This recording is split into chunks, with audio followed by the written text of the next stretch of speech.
Welcome to the One Question Leadership Podcast. This is Chrissy Raywalk, Director of Intercollegiate Athletics at the University of Delaware. One of the things that I appreciate and enjoy most about leadership is that it's a journey, not a destination. It involves lots of different twists and turns, and you need many different types of people to go along with you on your journey in order for it to be successful. So today, I invite you to start your leadership journey with this podcast. Enjoy.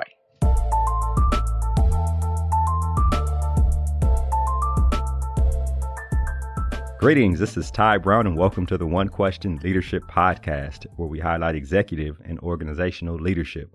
Be sure to follow us on Twitter and Instagram at 1Q Leadership. Our guest today is Anne-Marie Guglieri. She is the Deputy Director of Athletics at Yale University. Greetings, Anne-Marie. Thanks for joining us. Thanks so much, Ty. It's great to be here with you. Now, you're at Yale. You came over with Vicky Chun. You spent time at Colgate at Dartmouth College. You coached field hockey at Springfield College while you were earning your master's degree. You've been in the industry for almost 15 years. There at Yale, you have sport oversight of football, women's basketball, heavyweight rowing, and women's lacrosse. You're also the chief operating officer, so you have a lot of responsibilities, right? You have a number of people reporting to you. You are sport oversight for a number of different sports. So a lot of that kind of responsibility is what I want to talk to you about today, which is why I'm happy that you're on. Now, this chief operating officer role is defined 1,000 different ways at 1,001 different companies and organizations and departments. So I wonder about how you guys define it there at Yale University in athletics. Yeah, definitely. So how we do it is it's really the operation of oversight of all things that are the day-to-day management tasks, right? So they may flow through me. I have an incredible team that I work with. So a lot of it is just triaging and delegating to the right area or the person who could ultimately run with it before it gets to our athletic director. Right. And then how do you decide what gets to the athletic director, right? When you're in a role of COO, you actually are making sure things internally and making sure things run smooth, but also, like you said, triaging before things get to the athletics director. You've worked with Vicky for a while now. Talk to me about how you decide what gets filtered through, I guess, for the lack of a better term, to the AD. Yeah, it's the $1 million question, right? Giving them the right thing and not holding on to the wrong thing. I think a benefit of that is I have worked with Vicky for almost 13 years now. So I do know the level of thing that should rise to her desk. And oftentimes you'd rather be safe than sorry. So there's a lot of things that I may bring to her and say, you may not need to know this, but this is more of a heads up for you, or there is nothing for you to do here. There's no action item for you, but I just want to make you aware. You have to be cognizant that someone in her position is talking to 1,000 different people a day. And you never want her to be caught flat-footed that they are telling her something that she's hearing for the first time. I think that's a vital role of the COO. I'm a big believer in never let your boss open a sealed envelope. A lot of that is if she doesn't ever need to see what's in the envelope, that's good and you're doing your job. But there are things that she is going to need to see and address at her level. I think it's a fine balance. But I do think I have the benefit, like I said, of working with her for so closely and just knowing sort of her level of intimacy quite well. Yeah, it's pretty important. When I worked at the American Football Coaches Association, the biggest thing I learned, well, one of the biggest things I learned was never let the boss be surprised, right? Never let the boss get caught off guard. And that sounds like exactly what you're saying there. I wonder about the role of Deputy AD and how I pose this question is there a delineation between the operational, I guess, role of COO in athletics, the structurally influential role of Deputy Athletics Director? Do you guys, is there, I guess, in terms of how you are in those two positions, is there a way that you separate the two roles, or are they the same, or talk us a little bit about that? Yeah, I think it's a little bit of both. I'm a big believer, title doesn't equate to influence all the time. I seek a lot of advice and input from folks who are much more intimately involved in different areas or specific situations than I am in, So a lot of times if there's something going on that someone in a different area is going to be closest to, it's only a disservice if we don't talk to them and we just focus on those that are higher up. So I really think you have to surround yourself with good people who are willing to tell you the bad news on all levels. And I think it's a fine line for you to not always be easily swayed or easily influenced one way or the other. I think sort of with these roles, you have to really balance both sides and sort of stay as Switzerland as you possibly can until you get the full story. Thinking about the leadership aspect and everything you just said there, right, in terms of working with people and balancing both sides. Leadership is something best learned through experience, right? You can learn all the theory and everything you want. And you've been in the industry for almost 15 years now, worked with Vicky for, as you mentioned, 13 years. Was there an aspect of your leadership style or the leadership you had to implement in the role you're in that changed or that you had to adjust when you came over to Yale from Colgate? Yeah, it's a really good question, Tai. I honestly would say my listening has developed. As I've sort of been promoted or moved up, however you want to describe it, I would say I listen much more now than I ever listened when I was an assistant AD or someone in a lower position, if you will. And I think that has helped me greatly. I also don't always answer in the moment, which I think I used to do a lot of. But there's a lot of benefit of saying, let me think about that. And I think at first you see it as a sign of indecisiveness. And I think as I sort of have matured and been in the business longer and gotten more experience, I've learned it's quite the opposite. Taking time to think something through certainly has benefited me, I think. Is that something you had to learn immediately? I mean, you were put into this deputy role and things were probably coming at you faster than they came at you at Colgate. So talk about that. Like, how long was that learning process to be able to realize that I don't need to make an immediate decision because that type of thing. Yeah, I think it's still being perfected, right? Yeah, right. When I was at Colgate, there still is quite a bit coming at you. Vicky was interim for a year and then got promoted into the actual athletic director position, and you're trying to meet a lot of masters, and you're trying to implement someone's vision as quickly as you possibly can.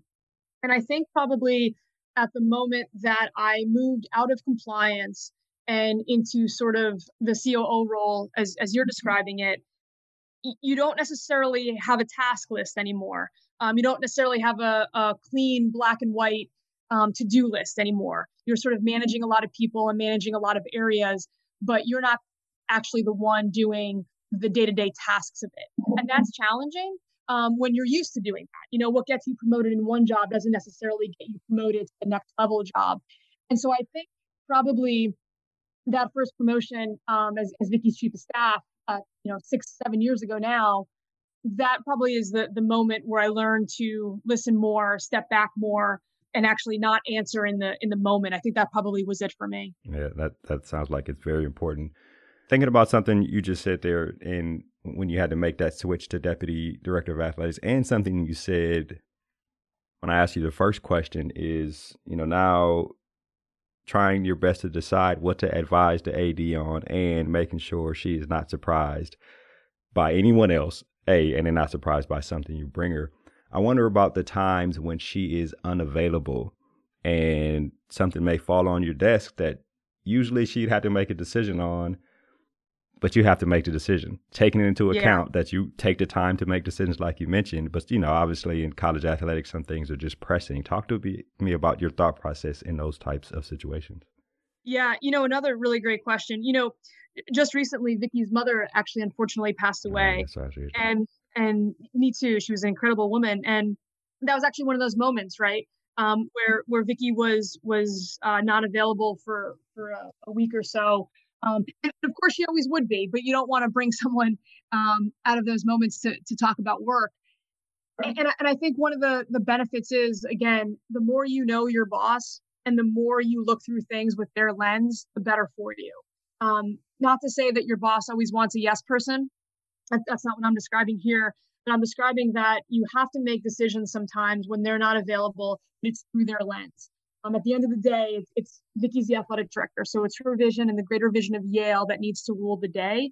And I think when they are unavailable in those moments, you have to sort of stop for a minute, think about your own input and the advice that you would give, but then look through it through their eyes, because they tend to look at things in a bigger picture sense.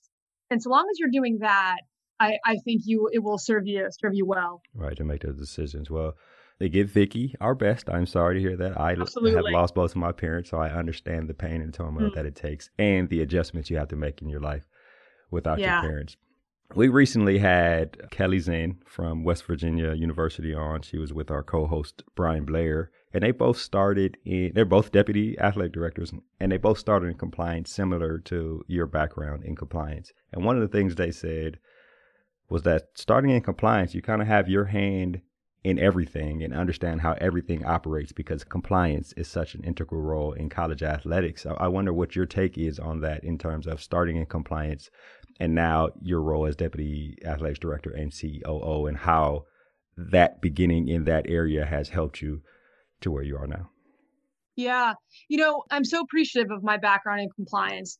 One of the things I think compliance does is you see everyone at so many different levels of emotion. You see them when they're very happy, when a waiver is approved. You see them when they are very nervous. If something has happened that's a rule violation, you deal with student athletes on a variety of levels in emergencies and things of that nature.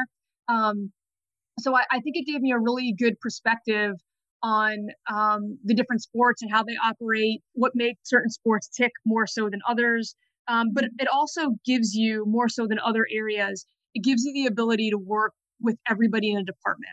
So you're working with all of the coaches, but you're also working with alums and donors and admissions and financial aid staff and things of that nature. So I really appreciate the broad base that compliance gives you. I think it's one of the areas that once you have a solid foundation in it, it will serve you well as you advance, because it's always good to have a background in the rules and also the inner workings of the NCAA.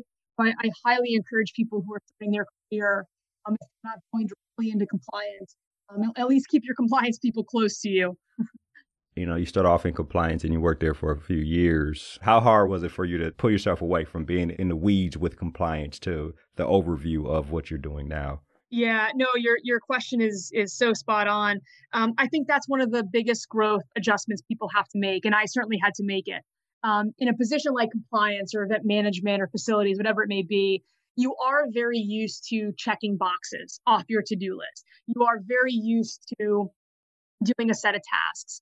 And like I said before, what promotes you internally in those areas isn't necessarily what will work to promote you out of those areas. I think when I was moved out of compliance and then oversaw compliance, you do struggle for a little bit, because what helped you so much in advancing was being a taskmaster. And when you advance, you're not so much a taskmaster. You're really managing people, you're managing areas, and you're managing much bigger projects. And so I think that was a big growth for me, a big growth moment where I had to learn that you don't live and die by your to-do list. As much as we like to do that sometimes, you do have to think bigger picture. And I think that was probably one of my hardest adjustments, and one that took the longest. But it's the most important. If you want to get out of doing something day to day, whatever that area may be, and into a higher level administrative position, I think that's something you really have to think about and math to move up. Is there a way to start thinking in that direction while you're still in the day-to-day of any position and you want to move up to a higher level position? Yeah, how I think you do that is I think you think about how your individual decisions are affecting the greater department. And I think when you're in a day-to-day position, you only think about how this will affect me, this will affect compliance, or this will affect event management or facilities or whatever your area may be. But I think the moment you start thinking, how will my decision impact the broader department? How will my decision impact more areas, more groups? That is how you can do that. And when you start thinking like that, that just sort of picks your head up from the weeds and helps you see the horizon a bit more. Yeah, it's interesting. Like in any role in higher education, we're talking about on campus or in athletics, you want to fight for what you need to make sure that the area you are responsible for has the necessities and the resources necessary to be successful, right? And then, as you just mentioned, if you want to start thinking about senior level positions, you have to do that while taking into account what's best for the greater good of the department, of the, of the school or whatever. You mentioned how you navigated this and your thought process as you become a senior leader, but I wonder how you do it when you are leading other people and managing other departments when they are going to fight for what they need and what's best for them. And then you have to somehow allocate decisions and resources so they can all be successful. It's hard. It really is. It's hard to get people to see the bigger picture sometimes when you hire them to be very narrowly focused. You hire the best coaches to be sort of obsessively focused on their program. So it is hard sometimes to try to get them to see the bigger picture. And same with other areas. But I think the more you can talk how everything everybody does affects the greater department, I think people feel inclined to think that way themselves more. I think the more that you have head coaches meetings and division meetings and staff meetings where you're constantly tying everything back to the bigger picture, they may not agree with your decisions when you're allocating resources, but at least they'll understand it. I'm a big believer in transparency and things of that nature.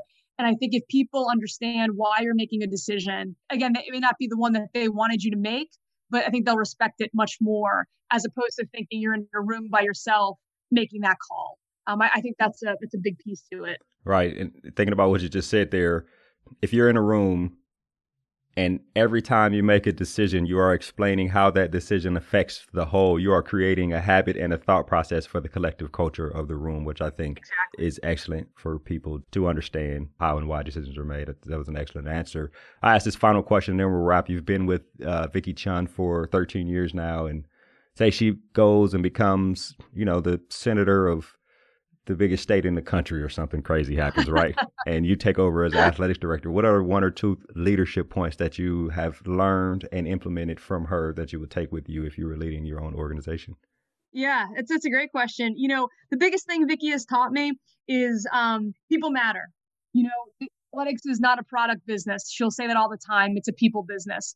And if you are not taking care of your personnel, if you're not taking care of your people, if you're not hiring the best people for the organization, you're doing something wrong.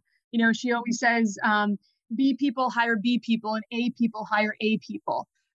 So people matter, and surrounding yourself with the best will just make you grow exponentially. Right. Excellent answer. Well, Anne-Marie, this has been an excellent conversation. I really appreciate you joining us here on the One Question Leadership Podcast. Hey, thanks so much, Ty. I appreciate being with you.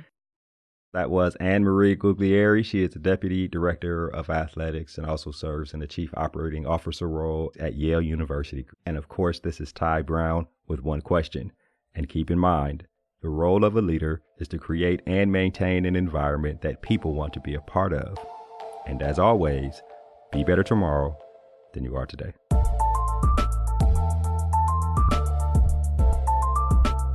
This episode of the One Question Leadership Podcast is produced by Spades Media Group, solving problems using creative leadership.